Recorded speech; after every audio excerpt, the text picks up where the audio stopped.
From Bitcoin, blockchain or distributed ledger technology to cryptocurrencies, tokens and initial coin offerings, it seems everyone involved has something to say, but can you really trust their advice?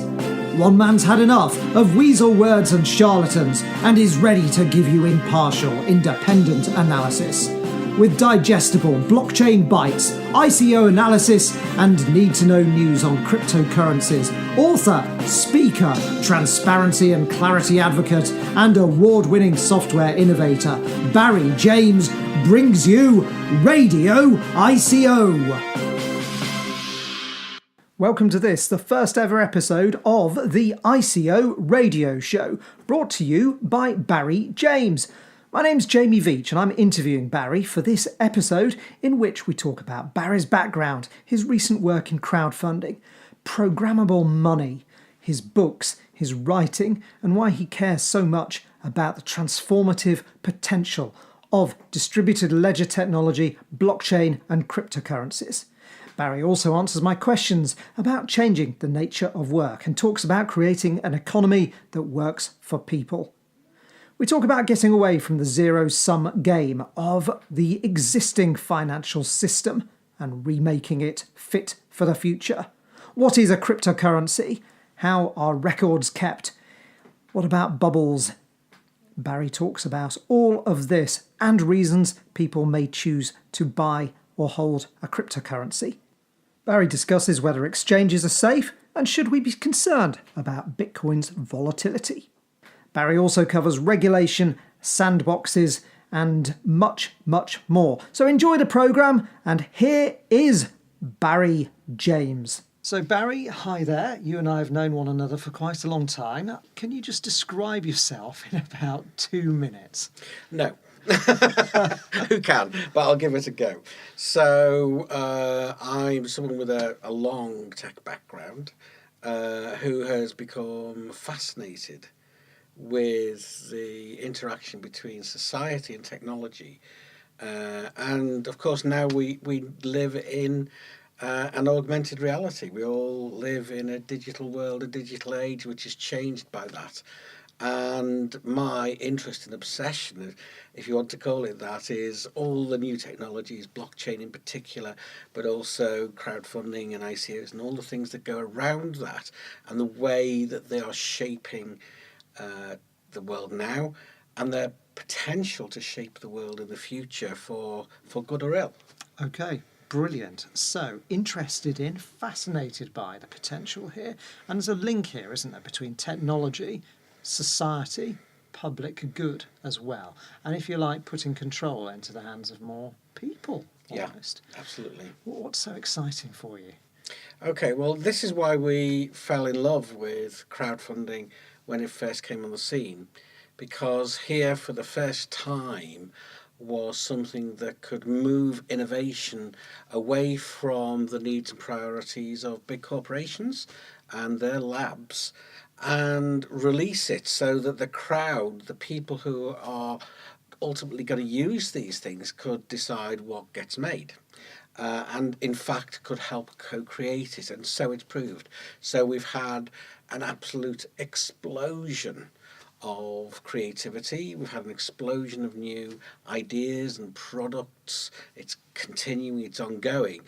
And of course now it's going to a whole new level with blockchain technology, which has the ICOs, the initial coin offerings, as its inbuilt crowdfunding, its own fundraising mechanism capable of raising very, very large sums of money, up to $250 million and beyond. We now have an engine of change, which goes along with blockchain technology, which is going to remake the internet and makes it possible for us to do, well, things we've never been able to do before in the whole of human history, including since the advent of the internet.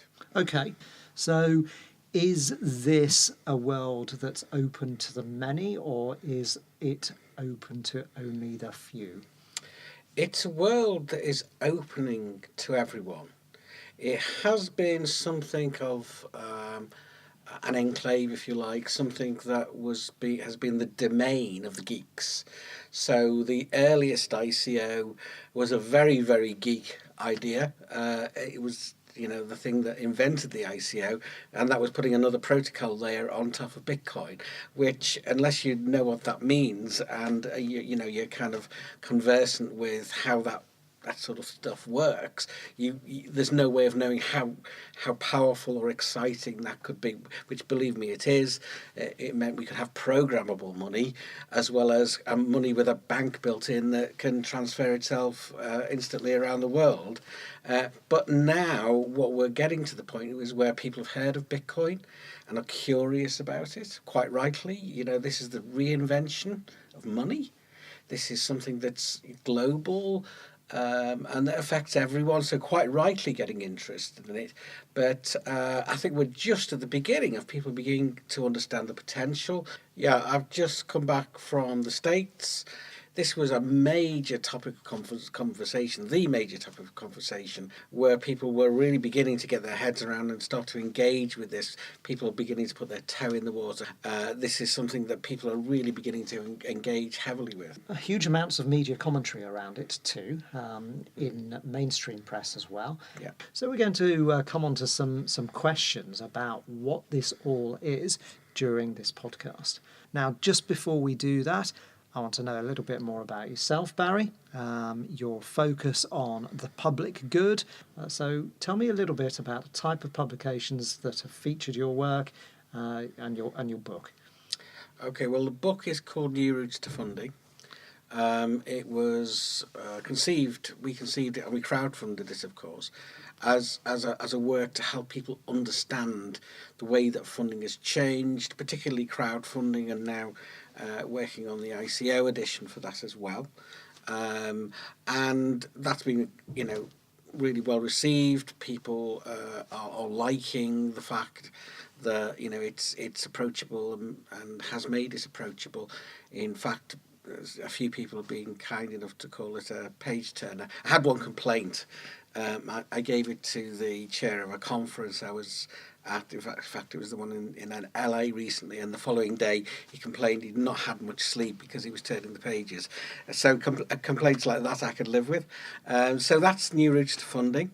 I also have long written for the publication Real Business. Yes. About what it says on the tin, real business, particularly in the UK.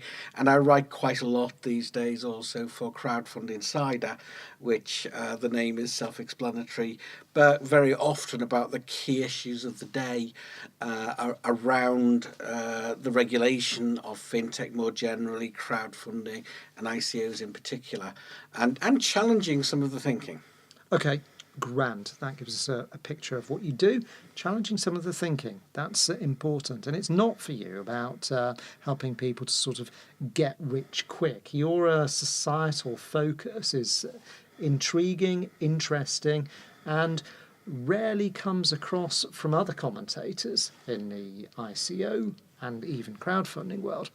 Whereas you've been fairly outspoken about the fact that disruption isn't about endangering people's jobs. It's about creating equality of opportunity when we actually seem to be facing increased inequality and growth in poverty. Now, do you want to just elaborate a bit more on that? Yeah, I think this goes back to right at the beginning of my career, when I kind of first started work and computers were pretty new. It was before we had personal computers. In fact, the first smaller business machines, microcomputers, were just coming on the scene a little bit after that.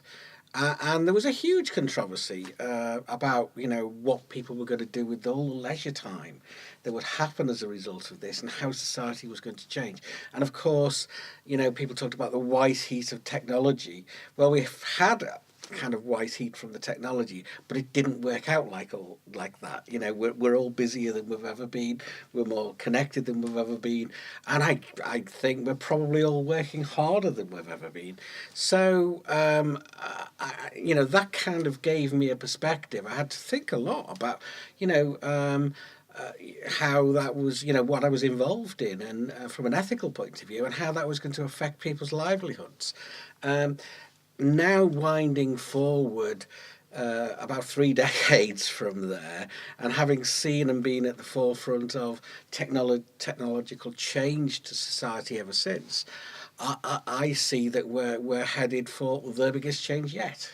So not only is the blockchain technology and the ICOs that are that are fueling all of that, changing the way that money and finance and the economy works, but we're in an age where AI is coming on. Bots and robots are going to mean that certainly the nature of work is going to change.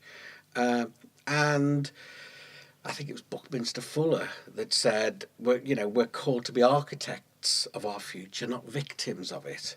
And my perspective on this is, I'm kind of an engineer at heart, and this is engineering on a very big scale. And it matters. And we need to create an economy, not like the one that we've lived through and lived in, but that is for people and that works for people. And we don't need to be in the kind of zero-sum game, that mindset that Adam Smith gave us in economics and has permeated ever since. Actually, we know that human creativity creates real value. Whether you look at the way it helps us create more food than we ever thought possible, whether we think of the ways it creates things like iPhones, that we could all no longer live without, and makes us more productive, and so on. We know that human creativity is a well of real, production and value. So that's my vision. I love entrepreneurship. I love innovation, and the thing that makes me excited is opening the doors to people to use all this creativity that's largely untapped out there to kind of allow people to grow and to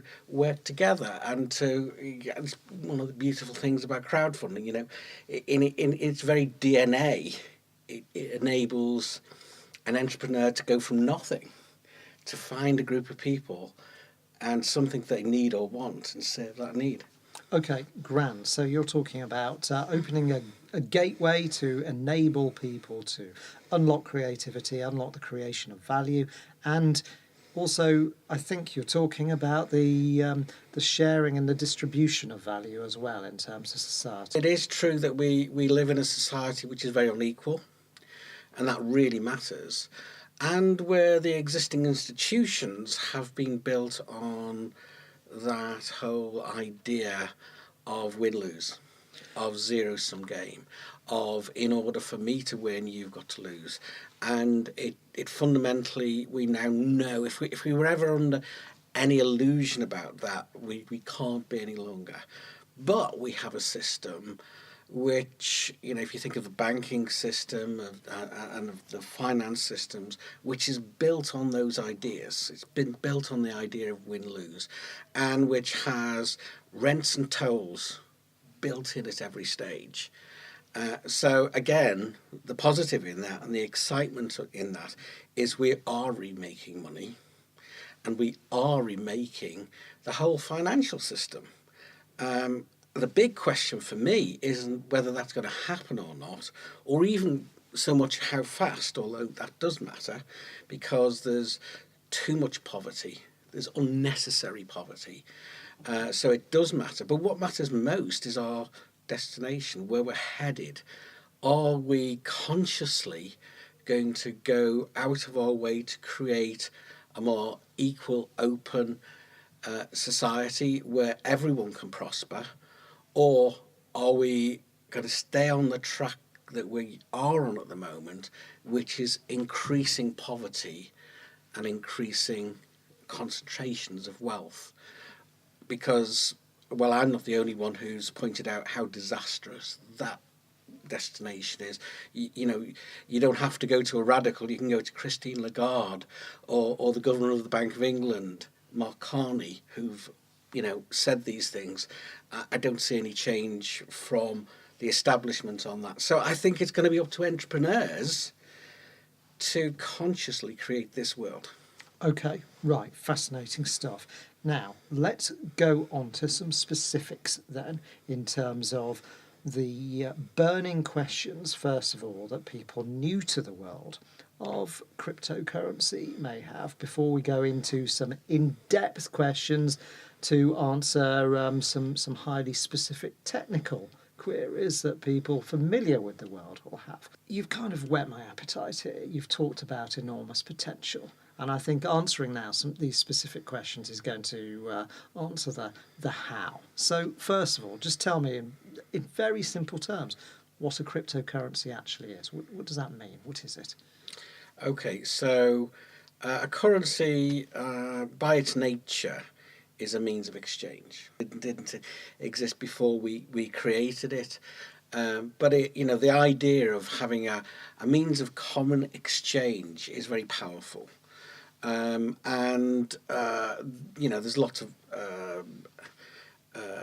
controversies rage about whether Bitcoin, for example, is a currency or is it an asset. Is it something like gold that you would own? Fundamentally, though, what is beyond dispute is that it is something that we can exchange, and it has the ability to do that exchange built into it. So we don't need a bank to do that. We don't need permission from anyone. So in that sense, it's open, and it's more open than any currency has ever been. There are problems attached with that. People talk about Bitcoin's volatility, and we could talk about whether there's going to be a bubble, and the answer is yes, there's going to be a bubble. And I want to come on to that in more detail later on in terms of the bubble, but I just want to get back actually to a little bit more about the nature of a cryptocurrency itself. And you've made the point there that it's not owned by institutions, whether banks or governments, for example, but crypto. What does that actually mean? Is it based on cryptography? Yes, it is. So let's go back into the history of it a little bit. So when we first had computers and networks and the internet, we explored all sorts of different uses for them, very often just mimicking what we did in the world previously, in the kind of quote real world previously. But one of the things that we couldn't do was create a currency because of what's known as the double spending problem. So the idea being, if I've got banknotes, with a serial number on, and I send that to you over the network, well, what if someone copies it along the way, or you spend it twice or 10 times or 100 times? It doesn't work because of the intrinsic capability of digital goods to be endlessly and easily reproduced. And this has been an intractable problem until this person or group of people called Satoshi Nakamoto came up with a way of solving it, seemingly in reaction to the 2008 financial crisis, and plausibly, looking for a different way of doing things that doesn't leave things in the hands of financiers and central banks and so on. And what this group or group of people did was very imaginative, and actually it's two inventions in one. So in order to solve this double spending problem, they created something that we now know as blockchain technology. Yes. And blockchain technology allows us to do things in the open that are totally secure. Okay, so secure in the sense that they're immutable. Once you add a block to the blockchain, it's, to all intents and purposes, to all practical purposes, that's, it's an irrevocable ledger, which allows us to say, okay, well, actually, we, having created a piece of digital material, we call a Bitcoin or another cryptocurrency coin, to record reliably its passage so that it can't be owned by more than one person at a time. Yes. So some people call it distributed ledger technology. I don't like that terminology, partly because it's boring, but mostly because it doesn't really capture this capability of, the ability to move things around the world, almost instantly, and to bring these, this new ability, this new internet of value, you can think of it, ability to move tokens, and those tokens can represent assets as well. Yes. So it could be, it could represent a valuable picture or a tiny fraction of that. And fractionalization is a whole other area which brings another thing called liquidity, which makes assets in many ways more valuable, that we could talk about perhaps later on as well. And let's come back to that. Okay, great. So we understand the basis here of a cryptocurrency. Now there are several very well-known cryptocurrencies, one particularly well-known cryptocurrency, but there are many, many others, aren't there now? How many now are there? Oh gosh, there are well over 1,000. There may be thousands. There are dozens and dozens that are well known and traded, but I don't suppose anyone really knows how many there are now, because they're being reproduced, sometimes for very specific purposes, all over the place now. So I think one way to think about this is that, historically, the world has had lots of currencies. Even in one place, there would be lots of currencies. Back in biblical times, the when you went to the temple, and the tables that Jesus was overturning in the temple were the money changers who were changing money from one currency to another, and overdoing it a bit, presumably on the margins, enough to make someone really very angry. So the story says. Yeah. So traditionally, we've had many currencies. We've actually lived through a relatively short period of time where it's become the norm for a nation state to have a single currency and maybe access to those from other nation states. We seem to be moving to a world in which there will be many currencies for many different purposes. It's almost kind of the opposite of the euro. Okay, indeed. So there are thousands, you mentioned, of cryptocurrencies. There could be many more. Now, almost anyone could create a cryptocurrency. It's fairly unregulated at the moment, and we can talk about regulation in a moment. And there is an avoidance of a need for, if you like, central control over them. Yeah. Can you tell me a little bit more about record keeping for transactions in cryptocurrencies? How does this work? Okay, so let's just tackle one of the things you mentioned there, because people talk about cryptocurrencies and some of the things related to them to being unregulated. The whole reason that they're not regulated, or one of the main reasons anyway, they're not regulated, is they were designed not to need regulation. Mm-hmm. You need regulation when the people involved, counterparties, they're called, people like banks and so on, aren't behaving well. When you've got bad actors taking advantage of positions of trust, fundamentally, or allowing other people to do so, either wittingly or unwittingly. And this goes to your point about record keeping. Yeah. So the blockchain is immutable. Yes. So it uses these mathematical structures that are well known and well understood, and have been applied. And a few years ago, I actually created a system for the NHS, which used exactly the same technology to provide end-to-end encryption that we hear talked about today with some of the systems out there. So they've been well known and well understood, using them in new ways that they create these things called hashes. What's a hash? Well, a hash is you take any digital record, It can be big or small, and you run this thing called a hash, and it gives you a signature. And what's that for? Well, if you then change anything within that material, that the hash and hash it again, you'll get a completely different. I mean, completely different number. So it tells you whether there's been any change or not. Okay. Okay, and what the blockchain does is it makes records effectively immutable by then sharing reliably those hashes for each block in the chain widely. It makes them publicly available. So if there's it's completely and utterly tamper-proof. Okay, great. Fine.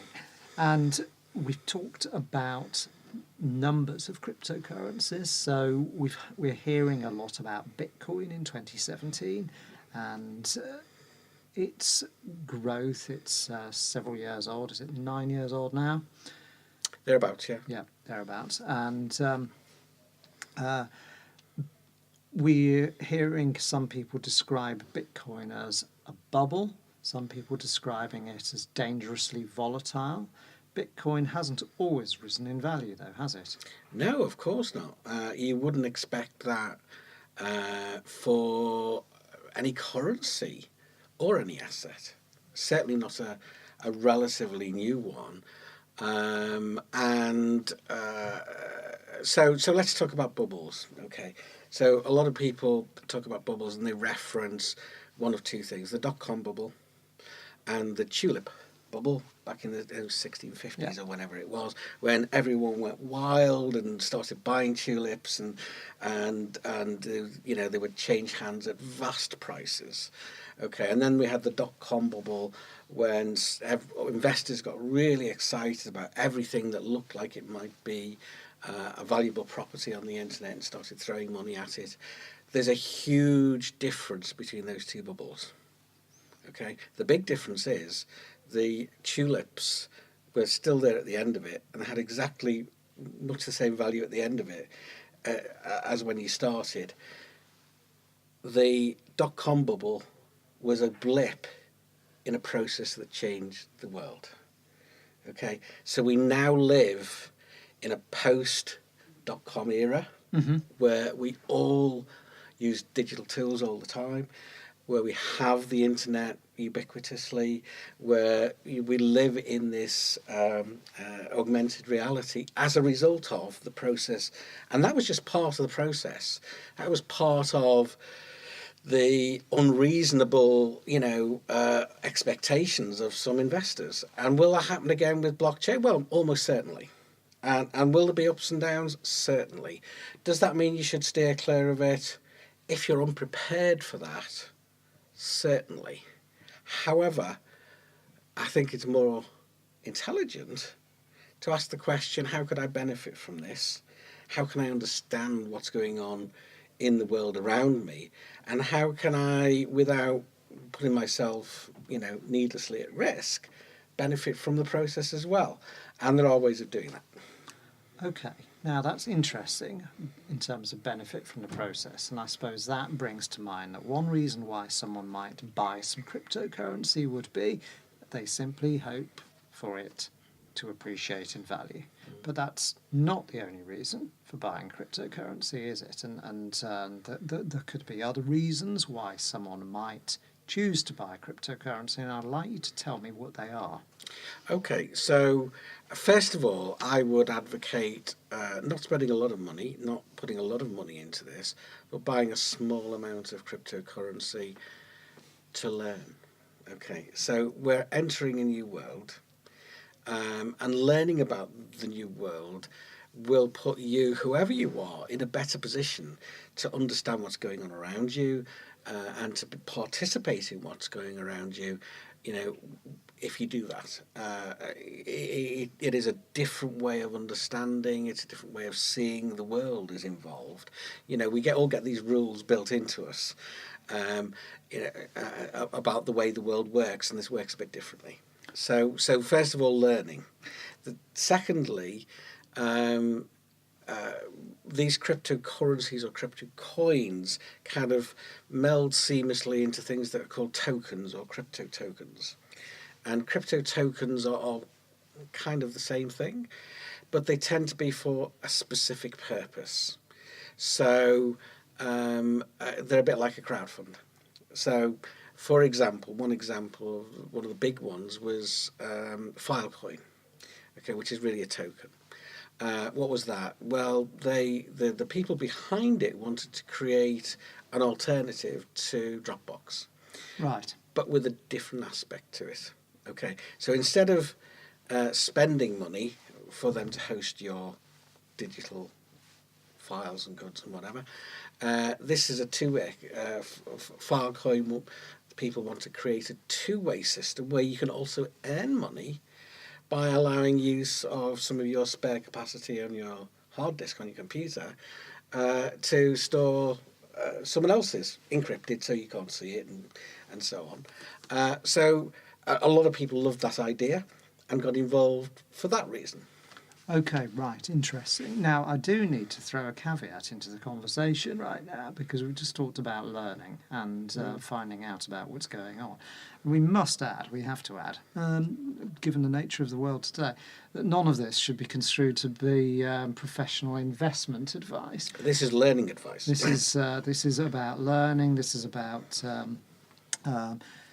putting up money that you can afford to lose for the point of finding out about what is going on and what is being developed in the world. That caveat's important. It's common sense. It's sensible. You're not a professional investment advisor, neither am I.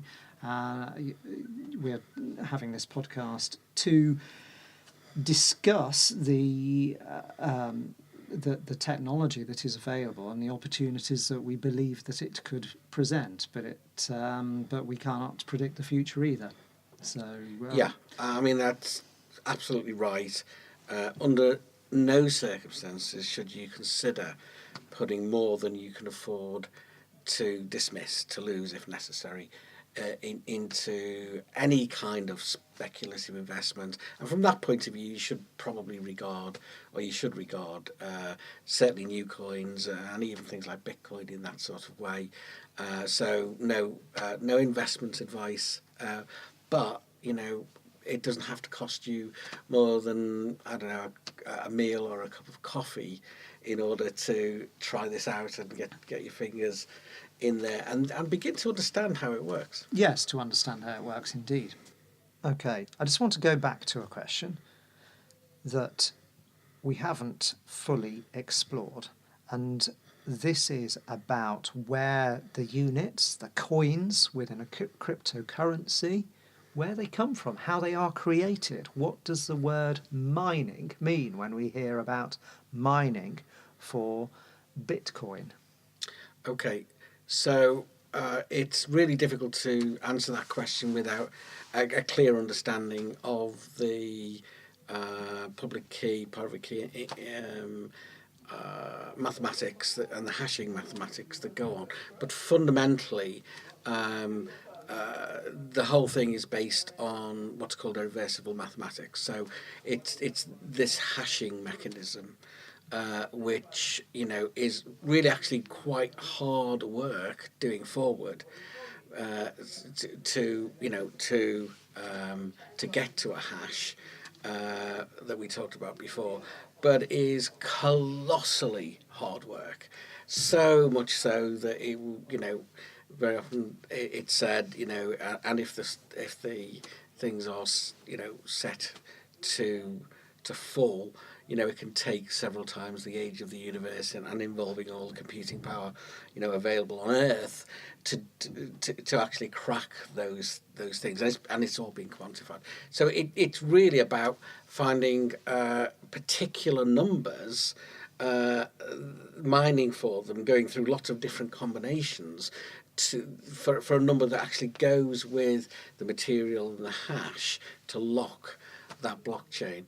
And without an understanding of the mathematics of prime numbers, it's really difficult to get much clearer than that. But basically, that's the core of it. It's using this irreversible mathematics as a lock. Okay, so we hear that there are, for example, a maximum defined number of coins, bitcoins, for example, and that number is approximately 21 million, I understand, and that a certain number are in circulation or have been mined, and it will become harder and harder and harder to mine the remainder. Is that accurate? Is that correct? Yeah, when you create a currency, Bitcoin being the first one, you set in stone some rules, and that 21 million was the limit that was set in stone for Bitcoin.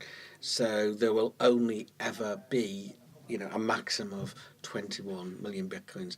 I think the number extant at the moment is something like 16 million. And yes, as we approach the limit, it kind of slows down. Okay.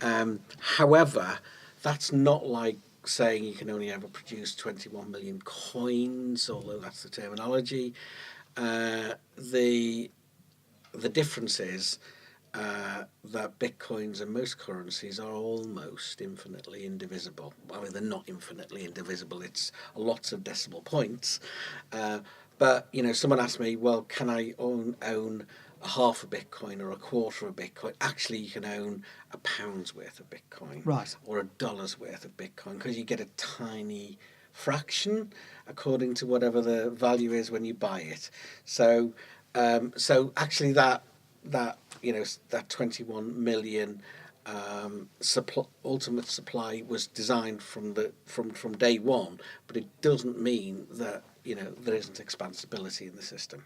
okay. And so let's say then I've decided to buy £1 or £10 worth of Bitcoin. Where do I go to buy? Okay, well, there are a number of exchanges. The best known are probably Kraken and Coinbase. Coinbase I am more familiar with. It's pretty easy to use. There's an app for your phone.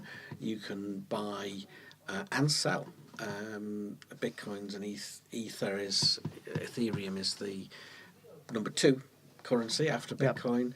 Although Bitcoin Cash has just been adopted by Coinbase as well, and they also have something called Litecoin, and you can buy and sell these cryptocurrencies in sort of normal dollars and pounds. So let's assume then that someone decides, well, actually, for learning, I want to invest money I could lose in Bitcoin, but I want to actually own it. I want to go to an exchange or a site, and you've mentioned a couple, and purchase some Bitcoin. And there are lots and lots of crypto exchanges as well. Mm-hmm. I want to ask, are the crypto exchanges safe? Because there have been some issues that have been quite widely reported in terms of hacks. So irrespective of whether the value is maintained or increases or decreases, are people safe if they go and use a crypto exchange? So, it's a really, really good and important point. So, the answer is that yes, there have been, and there'll probably be more disasters. So Mt. Gox was one of them, an early one. There have been some other problems since. In fact, in the last few days, I think it was a Japanese exchange has pulled the plug because they've been hacked. Yeah. Does that mean the cryptocurrency has been hacked? No. No. So what these exchanges do, and Coinbase is included here, and Kraken, I guess, is they hold currency on behalf of other people. And it's the same as is the pound secure? Yes or no? But is the place it's being held secure? Is the next question. And so when you're choosing an exchange, choose a reputable one. Choose one that's got a track record. Choose one that, in your judgment, are going to, look after your assets, with great care. And obviously, there's, one of the judgments that people make is, what have they got to lose if they lose it? Sure. And so, yeah, it makes sense to go for one of the more established exchanges with a good reputation.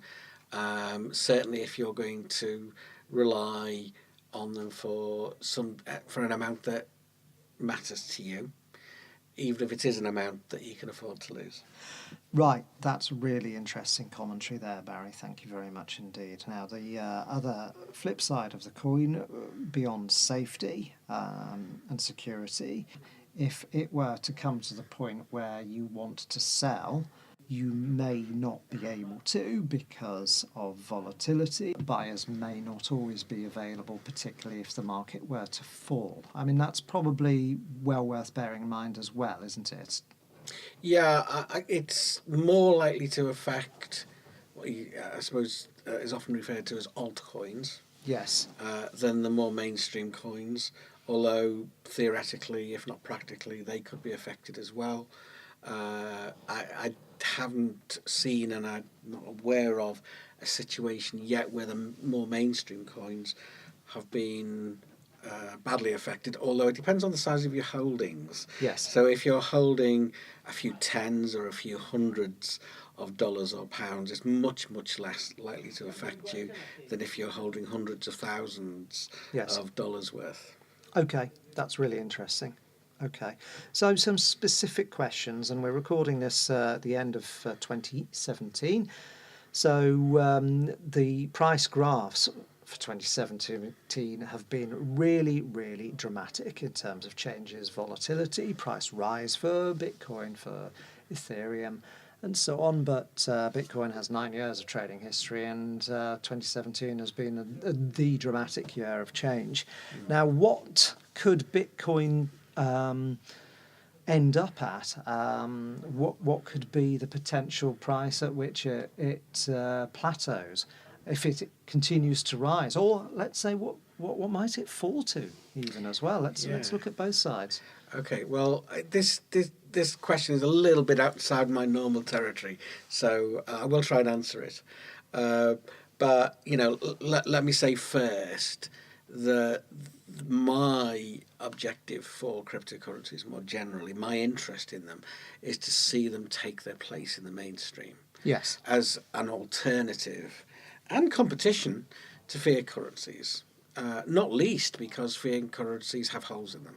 Mm-hmm. Okay, so all the means by which central banks, governments drain value from us via inflation, via quantitative easing, and so on, those holes are stopped. So it's for me, the ups and downs of the price are much less important than the progress in that direction. Having said which, it's really difficult to answer that question unless you have a clear view of what the value is. So here's the way I look at it. We have created a new form of money that has some very powerful properties. It has the property that it can be transferred very quickly between peer-to-peer, between me and you, whoever me and you are, across the world, for potentially it may cost a small fee at the moment, but potentially it's a minuscule fee, and I expect we're still in the early days when there's ups and downs. I expect that to be minuscule, and I expect it to be fast as we go on. I also expect it to be public, but that's another matter we can move on to. So there's a value to that. There's also the capability for these coins to create liquidity, to bring assets into better use, and therefore make them overall more valuable. So what can we compare that to in terms of its value? People say, oh no, it's all about sentiment and what people think, and there's no underlying value. Well, for me, the underlying value is, what can we compare that to? Well, we can compare it to a banking system. Okay, so it may or may not replace, it may have meant or partly replace the banking system. But what's the value of the current banking system? I don't know, but I know it's a very, very big number. And the banking system can't do at least one of those things. It can't create that kind of asset fluidity and liquidity. So I think there's a huge intrinsic value to this technology, which is captured principally at the moment in Ethereum and crypto and Bitcoin, because those are the things that people are using and know. But that's where the value is being attributed to. But that, for me, that's the source of the value. And if I'm right about that, and you make up your own mind, because you're not getting any investment advice from me, for all the reasons, good reasons Jamie's named. But, if that's right, the people who say that Bitcoin is just on the beginning of its journey are right too. And the final number is many times where it is now, if that's right. If that's right, indeed. Let's just go back to the topic of regulation. Yeah, I'm probably the least likely person imaginable to get involved in regulation, I have to say, because fundamentally I'm an entrepreneur, I'm a techie, and I believe in an economy about people, not about money and so on. Why would I want to be involved in that all that dry regulation thing? And I got hooked. I got hooked earlier on.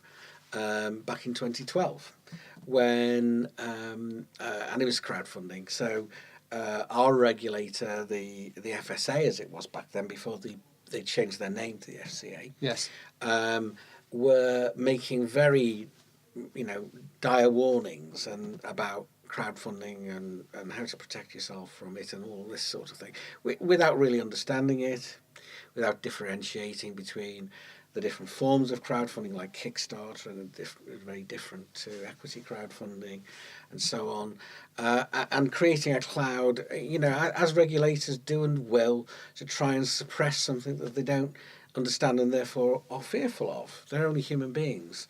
We expect better of our regulators, I suppose, but that's how it actually works around the world. And I was foolish enough to chance my arm writing for real business, and say, at that time, at a time when we really needed to be able to enable entrepreneurs, how foolish would it be to kill the golden goose that was going to lay these golden eggs? And was it really necessary? And we've kind of ended up, and I've learned a lot since then, but we really have ended up in political circles, but more generally in journalistic and other circles, with this kind of dialogue of the death, where the left think more regulation has got to be a good thing, and the right thing, less regulation has got to be a good thing, and actually neither's right. We actually need better, smarter regulation. We need more sunlight and fresh air, some more transparency. So we don't want to be going for the equivalent of a police state, which is very costly, where we're having to police everything. When we can have sunlight and fresh air, we can have transparency. And basically what we did, which turns out to be completely novel, I didn't realise that at the time, is we stood outside the regulatory regime and said, just a minute, this may be the way it is, but it's not the way that it doesn't have to be that way. And we started to look at and provoke debate on the role of transparency. So transparency means it's much easier to police things, and policing is lots better than regulation. It turns out it's a lot, you don't kill the golden goose, you do get innovation. And along the way, shortly after that first article, I wrote a second one in August of 2012 where I said, that, beginning to understand. I was beginning to understand how regulators think and work. That we should have an innovation unit within the regulator, because innovation and regulation are kind of almost poles apart. And well, I always say everyone laughed, even my friends laughed. 2 years later, just over, the FCA, as they became, created an innovation unit. To my surprise, because I didn't. In the meantime, there was very little sign of it coming, and out of that, they created this thing called a sandbox, where they can try new ideas out and work with innovators. So they can test things in a Yeah. sandbox environment. Yeah. Yeah, and that's now gone around the world, and it's being copied around the world. It's now widely accepted around the world and believed around the world that the UK has the best innovation framework, the best regulation for fintech in the world. Part of that was we had numerous meetings. I'm now co-chair, I should say, of the Westminster Crowdfunding Forum, which works together with the All-Party Parliamentary Group on crowdfunding and non-bank finance. Some really new and interesting things going to be happening in there around ICOs soon. But, earlier on we had the regulator come there and basically say at the beginning of this process, well, we have regulation, it's the law, you've got to fit in with it. Guys, or we're going to shut you down. And regardless of our charm and blandishments, and the debate that we created there, they were pretty much implacable. Wind forward 2 years to the announcement that George Osborne made after numerous sessions in Parliament, numerous meetings at Treasury and in another place, where he basically flipped that on its head and said in public, and committed the regulator in public, that henceforth regulation in the UK must accommodate innovation. And that's set the scene. We want to see that carried on through, and regulation to become really smart. We're kind of halfway there in my view. Regulation to become really smart, and we create new tools to keep us safe, while being able to innovate. So we want to see that carry through into ICOs, and this is all part of releasing the creativity and the power of the technology to give us a better, fairer, more equal and more prosperous world. Okay, so we've talked a lot about blockchain, about cryptocurrencies, about Bitcoin specifically, about how and where one can get involved or learn more. But what about public and private? Cryptocurrencies can, and transactions can be public and or private. How does that work? What's the difference? Okay, so let's kind of make a differentiation here. So let's talk about Bitcoin or Ethereum. These are public blockchains, and I think you can think of it like a freight highway. You can see the vehicles travelling, but unless they've got glass sides, you can't see what's inside them. Mm-hmm.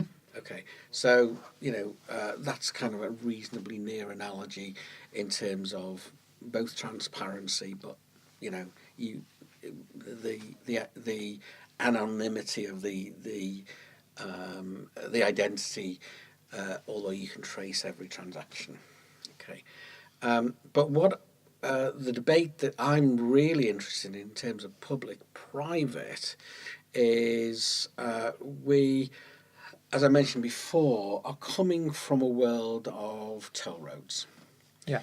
Okay, so the financial system is a patchwork of banks and institutions that interlink with one another, and whenever we do transactions, we pay a fee just to move things around, and very often multiple fees, and it slows things down. And it's just as if we lived in, I don't know, way back when we had to pay a toll whenever we went over someone's bridge or someone's land or whatever. It's really inefficient. One of the great things about the public blockchains, such as Ethereum and Bitcoin, is it sweeps all of that away. It's very efficient. Yes, there's a fee, but it's a single fee for what's going on, and those fees will inevitably come down. What's happening meanwhile is the world that we've been is to an extent in danger of being recreated using blockchain. How does that work? Well, I mentioned earlier on that just about every bank, every financial institution have got, some kind of project ongoing, very often a blockchain lab, sometimes a blockchain accelerator, to work out how to leverage this technology, or that can be seen as how to reproduce and preserve their own position using this technology. And will they do that if there's no reason for them not to? Of course they will. Will they preserve their position? Will they use blockchain technology to get greater efficiencies if that suits them? Of course they will. Will they pass it on to us? The benefits? Well, the precedents for that are not great. So is that the world that we want? Or now we have the capabilities, that we see in blockchain and in Bitcoin and in Ethereum and so on, for public highways for value, that can do all these things that we've been talking about and make things more equitable and lower costs and reduce friction and make liquidity a real thing and fractionalize assets and make them more valuable. Do we want to put that back in the hands of the people who crashed the economy? Or shouldn't we have a debate in public about what we want to do with our economy? Okay, and I think that is a really fascinating note on which to conclude this episode.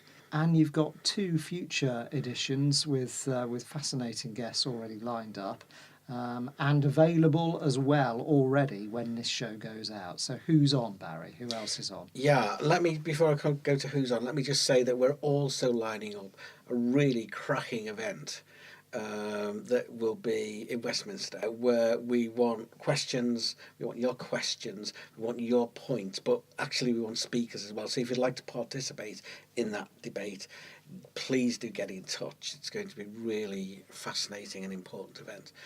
But yeah, coming up, we have the inventor, the father of the ICO, a chap called J.R. Willett, who wrote the second blockchain white paper, explaining where that all came from, how it happened. And we also have a fascinating interview with Nick Cowan, who is the managing director of the Gibraltar Stock Exchange, who have announced that they have been working with their own regulator. They have their own regulator as part of they're in a British jurisdiction, but they have their own regulator. And they've written a whole new regulatory framework, and they're going to be launching the Gibraltar Blockchain Exchange in this coming year. So we'll be exploring that and the implications of that in terms of blockchain and cryptocurrencies becoming mainstream and tokens being able to fractionalize assets and make them more valuable. Grand. Okay, so those available in iTunes, available in Stitcher, however you get your podcasts. Like the show, leave a review, get in touch. Barry, what's the best way to make contact? Okay, if you want to make contact, you can email me at barry.james@iconewsdesk.com. That's iconewsdesk.com. Grand. Barry, thank you very much. Thank you. ICO Radio was brought to you by author, speaker, transparency and clarity advocate, and award-winning software innovator Barry James. Get in touch with the programme, put yourself or someone else forward as a guest. Visit iconewsdesk.com. And if you've enjoyed the show, please leave a review. And don't forget to subscribe to get your next insights and interviews from the ICO Radio podcast.